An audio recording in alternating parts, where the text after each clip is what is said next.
kita bisa memperkirakan bahwa nama-nama di dalam surat-surat yang dicetak itu akan meninggal dunia? Bisa memperkirakan tidak? Tidak bisa. Tidak ada satupun yang bisa memperkirakan bahwa beliau dipanggil Tuhan, betul? Betul. Nah, terhadap kejadian itu, di peraturan di PKPU, ada orang yang masih mencoblos yang bersangkutan. Di dalam PKPU diatur bahwa suara yang bersangkutan itu adalah dinolkan dan kemudian dipindahkan menjadi perolehan suara partai politik. Apakah betul? Dianggap sah. Dianggap sah, ya betul. Dinolkan dan kemudian dipindahkan menjadi perolehan suara partai dianggap politik. Sebagai suaranya partai politik. Nah, disinilah kemudian substansi dari judicial review itu. Menurut kajian hukum DPP PDI Perjuangan, bahwa PKPU tidak, yang diuji oleh DPP PDI Perjuangan adalah kekosongan hukum, bahwa dengan mengingat partai politik sebagai peserta pemilu dan suara yang diperoleh calon dan partai politik, yang maksudnya orang mencoblos partai politik adalah suara dari partai politik, maka yang diuji adalah materi muatan bahwa suara tersebut dikembalikan kepada partai politik, sehingga yang di judicial review adalah suatu tafsir atas kejadian yang tidak bisa diprediksi tersebut. Nah, pertanyaannya adalah, menurut saudara saksi, apakah memang partai punya hak untuk melakukan judicial review terkait dengan tafsir terhadap peristiwa tersebut? Terima kasih. Jadi di dalam Undang-Undang Nomor 7 2017 tentang pemilu, seingat saya di pasal 76 itu, saya ayatnya lupa, ada beberapa ayat, bahwa dalam hal materi muatan peraturan KPU itu diduga tidak sesuai atau bertentangan dengan undang-undang, maka dapat dilakukan uji material ke Mahkamah Agung. Ya. Para pihak yang dapat mengajukan adalah Bawaslu dan para pihak yang merasa dirugikan terhadap norma atau ketentuan di dalam peraturan KPU tersebut. Ya. Sehingga dengan demikian, kalau dalam in case perkara ini PDI Perjuangan dalam DPP PDI Perjuangan merasa bahwa norma ini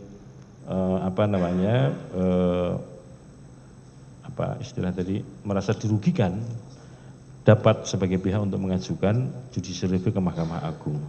Ya, apakah saudara saksi tahu bahwa di dalam pertimbangan hukum Mahkamah Agung itu menegaskan bahwa perolehan suara calon anggota legislatif yang surat suara sudah dicetak kemudian meninggal dan kemudian mendapatkan perolehan suara, maka perolehan suara tersebut dikembalikan pada diskresi pimpinan partai politik untuk diberikan kepada calon yang dianggap terbaik.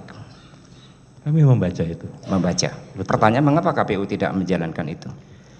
Terima kasih. Jadi sebagaimana saya sampaikan tadi, maksud saya, mohon maaf Yang Mulia, bagaimana KPU menilai putusan dari Mahkamah Agung tersebut? Apakah wajib dijalankan atau sebagai suatu konsideran atau bagaimana? Silakan. Terhadap putusan judicial review wajib dilaksanakan untuk ditindaklanjuti. Tapi sebagaimana kami sampaikan tadi, bahwa secara kronologis waktu pemungutan suara itu 17 April 2019. Artinya perolehan suara sudah ada. Setelah itu sehari berikutnya selama 35 hari ke depan paling lama dilakukan rekapitulasi berjenjang sampai tingkat nasional dan penetapan hasil pemilu nasional 21 Mei 2019.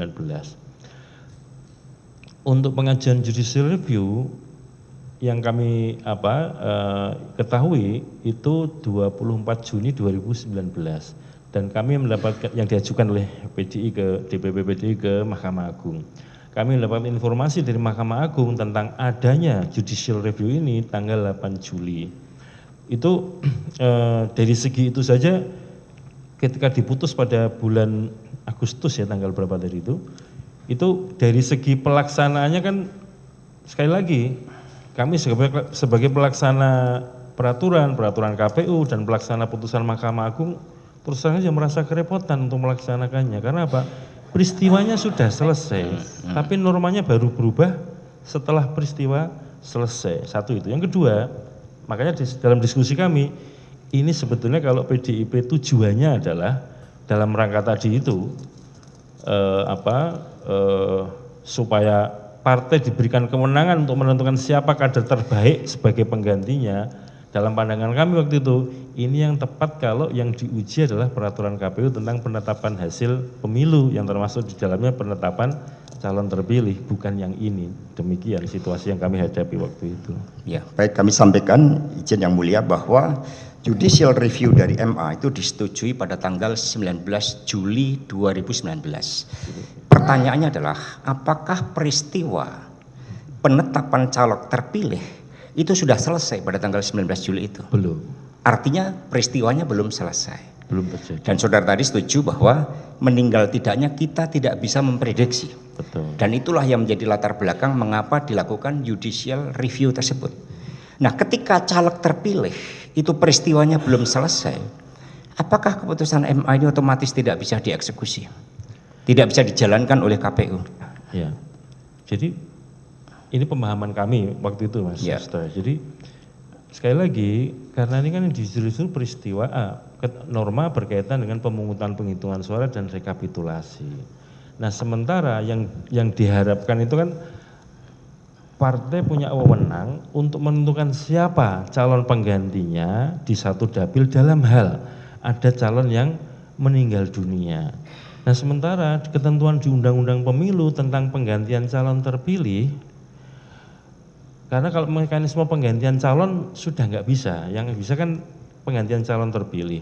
Penggantian calon terpilih itu kan berarti harus ditetapkan KPU dulu siapa calon terpilihnya, baru kemudian diusulkan. Atau ketika forum rapat pleno terbuka, penetapan calon terpilih ada keberatan dan pengajuan usulan. Sehingga belum sampai kepada keputusan, kan keputusannya sudah mengakomodir siapa calon yang terpilih. Sehingga mohon dapat dipahami bahwa situasi yang kami hadapi pada waktu itu, pandangan kami, ketentuan ini lebih tepat kalau adanya atau yang di judicial review adalah peraturan KPU tentang penetapan hasil pemilu yang termasuk penetapan calon terpilih. Pandangan kami begitu waktu itu. Ya. Baik, kalau gitu kami balik. Tanggal 19 Juli ketika keputusan MA judicial review itu dikabulkan oleh MA dan caleg terpilih itu dinyatakan belum ada. Ketika ada suatu norma baru, mengapa tidak dijalankan oleh KPU terhadap norma baru yang telah ditetapkan oleh Mahkamah Agung? Padahal caleg terpilih belum ada. Terima kasih. Jadi dalam Undang-Undang Pemilu ditentukan bahwa rumus atau cara tentang penentuan atau penetapan calon terpilih adalah berdasarkan perolehan suara terbanyak di sebuah dapil. Faktanya sebagaimana formulir hasil perolehan suara tadi di dapil Sumatera Selatan 1 untuk DPR RI, perolehan suara terbanyak adalah atas nama Rizky. Dan karena Pak almarhum kan sudah almarhum, yang perolehan suara terbanyak adalah Rizky. Nah, kalau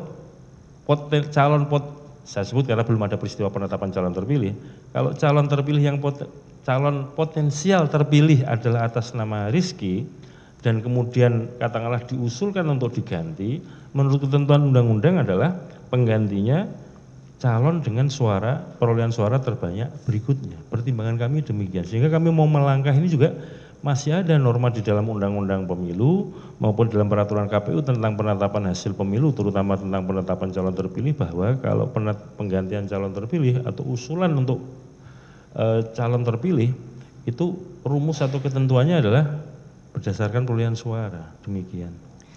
Baik, terima kasih. Tadi saudara mengatakan pertanyaan dari JPU. Seandainya Pak Nasaruddin Kemas tidak meninggal, suara terbanyak adalah Pak Nasaruddin Kemas. Saya tadi menjawab tidak bisa diprediksi, karena mohon maaf, tadi yang ditayangkan ketika DB yang kabupaten Pak Nazar punya suara berapa? 20 sekian ribu dibanding dengan suaranya Rizky yang 40 sekian ribu. Ini kan situasinya Pak Nazar sudah meninggal. Tapi kalau misalkan belum masih hidup, saya nggak bisa memprediksi, karena hasil pemilu kan nggak bisa diprediksi. Baik, terima kasih. Baik, kembali dulu kepada tanggal 31 Agustus. Ya, ketika terjadi penetapan rapat pleno terbuka, penetapan caleg terpilih. Seingat saudara saksi, pembahasan caleg terpilih di dalam rapat pleno antara Kalbar 1 dan Sumsel 1 lebih dulu yang mana? Saya lupa. Oke, kalau gitu kami pandu. Bahwa saya hadir di dalam rapat pleno penetapan caleg terpilih itu dalam kaitannya dengan Kalbar 1. Betul? Ya. Yang tadi saudara sampaikan untuk menyampaikan keberatan atas penetapan calon, betul? Karena alasan calon mengundurkan diri. Nah, apakah betul saudara ingat bahwa pengetahuan saudara, saya dihadirkan di dalam rapat pleno tersebut karena mendapat undangan dari LO PDI Perjuangan untuk menegaskan adanya calon yang mengundurkan diri dan calon yang dipecat oleh DP partai, betul? Saya begitu. Oke, artinya bukan menyampaikan keberatan, tetapi untuk melakukan konfirmasi bahwa ada caleg yang mengundurkan diri dan kemudian ada caleg yang dipecat, sehingga saya harus mengadakan telepon di depan rapat pleno, betul? Betul. Nah, itu adalah dibahas sebelum Sumatera Selatan 1. Dan setelah itu ada waktu untuk istirahat. Setelah istirahat baru kemudian dilakukan rapat pleno untuk Sumatera Selatan 1 karena waktunya adalah berbeda, betul? Betul. Oke, terima kasih.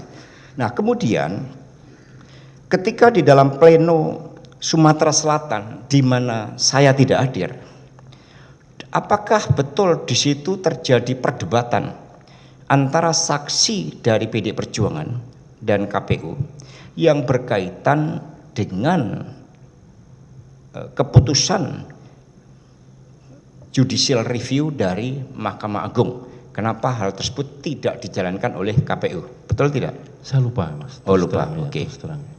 Apakah sepengetahuan saudara bahwa di dalam rapat pleno itu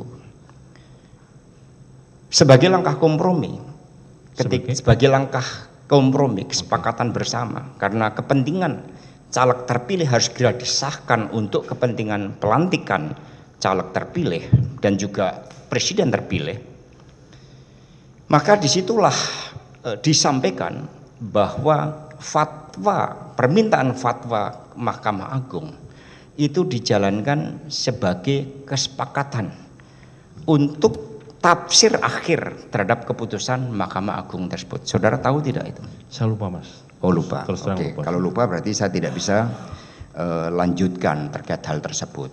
Nah, kemudian yang lain, saat itu Pileg dan Pilpres untuk pertama kali dijalankan secara serentak, betul tidak? Betul. Apakah beban dari KPU dengan adanya pemilu serentak itu menjadi jauh lebih berat dibandingkan pemilu legislatif? Betul? Lebih berat. Apakah beban partai politik juga semakin berat? Menurut kami juga makin berat. Ya. Apakah saudara tahu bahwa selain sebagai sekjen saya juga menjadi sekretaris tim pemenangan Pilpres? Seingat saya ya. Jadi ada acara-acara resmi KPU Betul. yang juga dihadiri oleh pimpinan tim kampanye dari Capres dan Cawapres, betul? Betul. Nah, terhadap beban yang sangat tinggi tersebut, sepengetahuan saudara, apakah saya pernah menelpon saudara atau menemui saudara untuk meminta tolong urusan Harun Masiku? Tidak pernah, Mas. Oh, tidak pernah ya. Apakah ada orang yang pernah datang atas nama saya untuk meminta tolong kepada saudara terkait dengan Harun Masiku? Untuk kepada saya tidak pernah. Tidak pernah ya. Oke, baik. Terima kasih Yang Mulia.